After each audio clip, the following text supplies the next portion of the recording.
और बातचीत करने के लिए विनीत हमारे साथ बने हैं। विनीत, दिल्ली में मैराथन बैठकों का दौर लगातार जारी रहा, उसके बाद मुख्यमंत्री तो लखनऊ पहुंच गए, लेकिन सियासी हलकों में कई चर्चाएं हैं।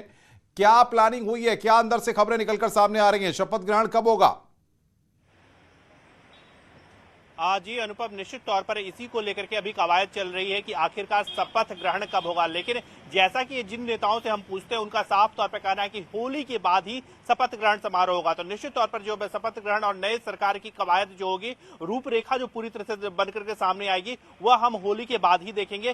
पूरी तरह से पहले विधायक दलों की जो बैठक है वो होली के बाद में ही होगी। एक महत्वपूर्ण बात अनुपम मैं आपको बताना चाहूंगा कि एक महत्वपूर्ण बात हमें अब यह पे आ रही है कि जो एक प्रेजेंटेशन दिया गया है धर्मेंद्र प्रधान के द्वारा। एक बड़ी बात मैं आपको बताना चाहूंगा कि जिस तरह से हमने देखा है पिछले दिनों, जो योगी का जो मंत्रिमंडल का स्वरूप होगा वह कैसा होगा, इसकी समझ के लिए हमें यह भी समझना चाहिए कि जिस तरह से अभी केंद्र में मोदी की सरकार है और जिस तरह से मोदी की सरकार में महिलाओं को ज्यादा तरजीह दी गई है, सबसे अधिक महिलाएं जो है इतिहास में मोदी सरकार में ही के दौरान ही है, तो निश्चित तौर पर योगी सरकार में महिलाओं को तरजीह दी जाएगी और ज्यादा से ज्यादा महिला मंत्रियों को बनाया जाएगा। इसके साथ ही साथ जैसा कि हम लगातार अपने दर्शकों को बता रहे हैं कि कई तरह के विशेषज्ञों के बारे में जानकारी ली गई है। सभी जो उम्मीदवार जो जीते हैं, जो विधायक बने हुए हैं, उनकी पृष्ठभूमि के बारे में जानकारी ली जा रही है। और एक फॉर्मूला यहां पर यह भी सामने आ रहा है कि जिसकी जितनी हिस्सेदारी उसे मिलेगी उतनी भागीदारी। तो निश्चित तौर पर जिसकी जितनी,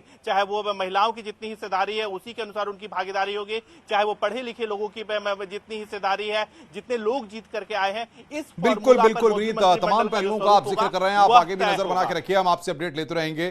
तो विनीत हमारे संवाददाता बड़ी खबर पर अपडेट दे रहे थे।